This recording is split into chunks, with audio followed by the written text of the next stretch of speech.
Welcome back to Newtown Orchard. As you know, here we are constantly working to improve our method of farming, especially in our older years. Finding more efficient ways, quicker ways, easier ways, safer ways of doing things. We call it lean farming. There's actually a book called Lean Farming, and I recommend reading it when you get a chance. Today, I want to show you another step on how we are improving our farm. Behind me are some chicken tractors. This one is a 4x8. The roof is a single door in which you're able to get in and out of. We wire a trough hanging from the sides, from the support beams. So when we pull this, everything moves together. The water is the only thing we have to pick up and move. 2x4s are longer than the box. They stick out about, about a foot, foot and a half. That's what the wheels go on. Excuse us, Gus. A couple of handles on the front, which we can use to move it. Come with me now. I'm going to show you what we've come up with that's more efficient than these chicken tractors.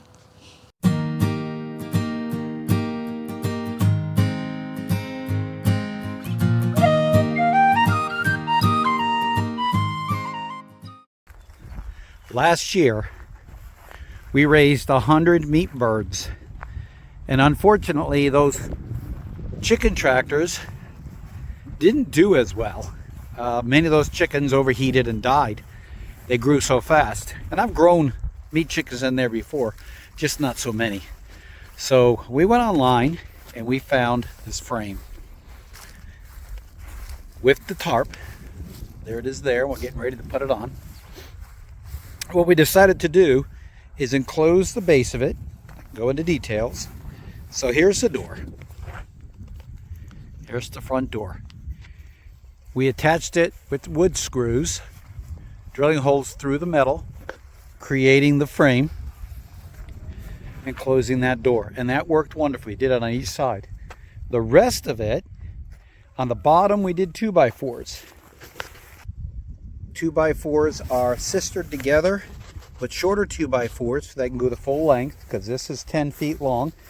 We did corner supports on the inside. We ran the 2x4 all the way down, doing the same thing, sistering it up. And those are attached, as you can see here, those are attached with screws and washers through the metal pipes into the 2x4s.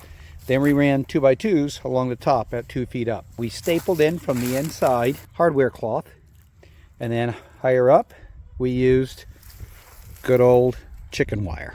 Again, we use a lot of zip ties. We find zip ties to be our friend. We built in the corner perches, which the chickens were happy about. So that goes all the way around. Now, the top is going to be that awning. Coons can still get up underneath that awning. So how do we stop that? Well, we've got him, and he does help keep them out of here. But in case one slips through, if you can see this wire that goes all the way along, or the entire distance of the schooner, all the way around, and we have a solar powered unit that we hook that into. These are my grounding rods, in which I just with a hammer tap them into the ground. They wire to the wire up underneath, and it is totally self-contained. Our front door, and although this is part of what I'm going to have to fix today, right here, our front door is on a wire that ends there, so we can easily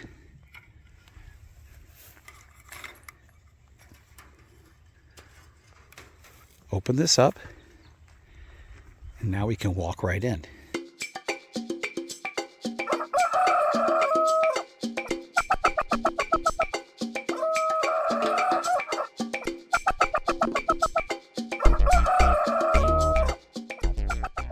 Part of attaching the canopy to the roof, we use these bungee cords, which are easy on and easy off. These are great.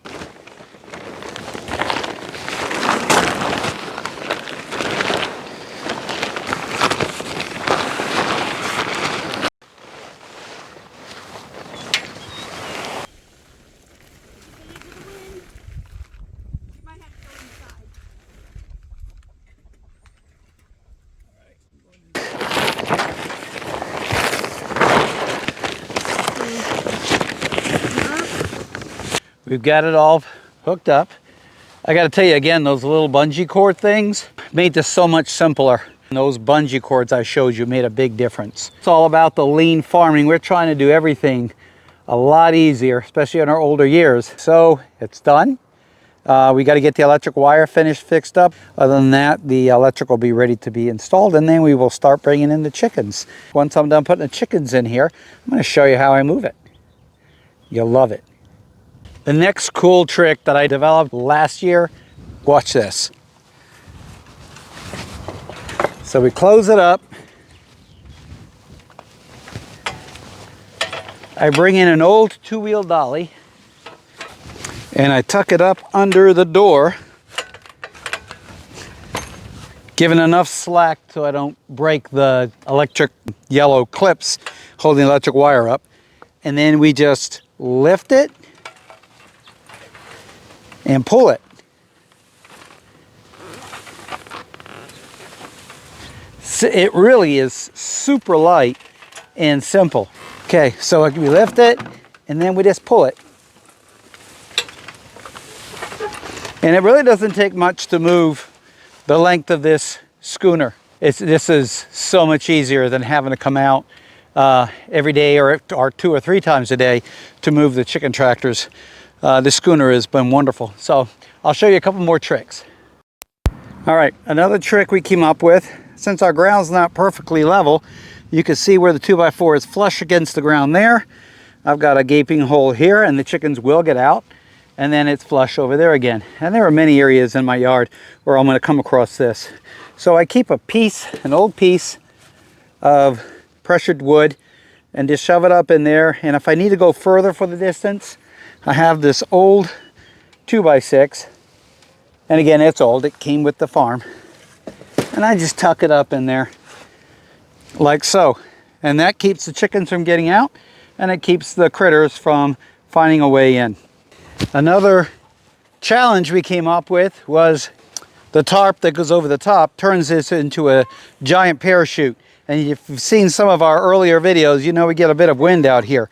So the solution I have to that is I drilled a hole, if you can see it, I drilled a hole right here on an angle downward through the 2x4.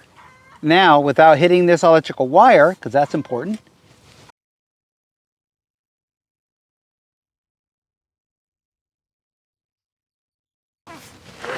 I use this rebar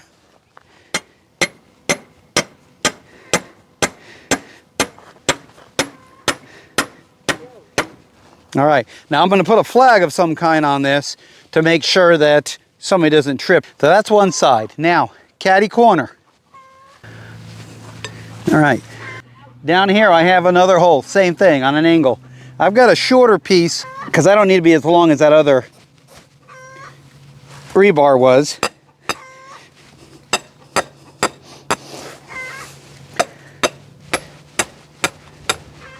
All right, there we go. Okay, and I anchored it in. And I did this last year and I had no problems with this thing being taken away or moved around.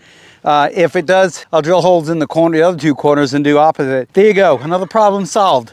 So Katie's got the feeders set up. We've got an open bowl and a standard feeder. Yeah, this is temporary. We're actually going to be putting the large troughs. So we're going to hang them from the beams along the side so they'll move with the whole unit and you don't have to keep picking these up. Let's see what else you got as a waterer. So what I use as a waterer, we use just a big plastic feed bucket, and then I have a 5-gallon bucket full of water, filled to the top with water. And in here, let me see where, somewhere around here there's, oh, I don't even know where they are. Here they are. See, there's 2 holes here and a hole here. So when I flip that upside down, that prevents all the water from gushing out.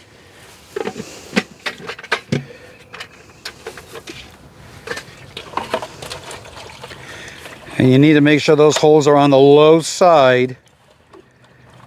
So if your ground's uneven, the lower side of the water, that's where the holes need to be, or it'll just totally continue to empty until it's empty all the way.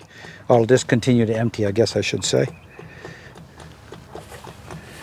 There you go. Almost.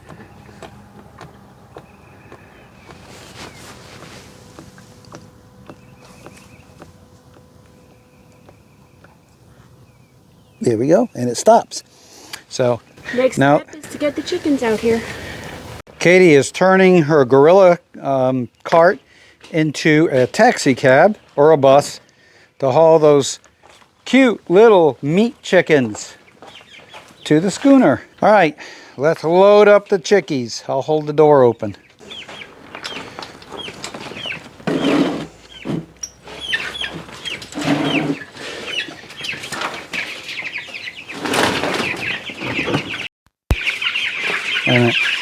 Okay, load it up and head it out.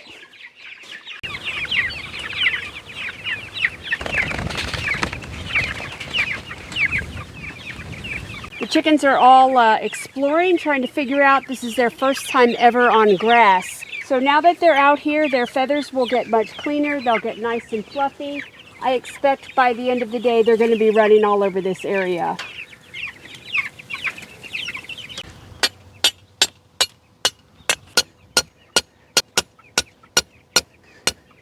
All right, I'm going to hook up the wire. Okay, it's hooked up. Okay, you ready to hear a tick tick?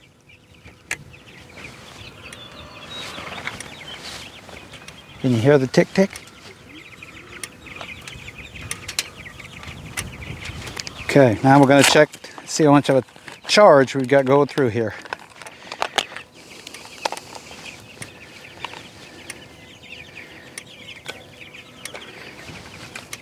Can you see that? It's at 9.4, 9.5. So this wire is extreme. Well, now it just dropped to 5.3, 9.5. All right, so this wire is very hot. Thanks again for joining us today here at Newtown Orchard. We hope to see you on the next video.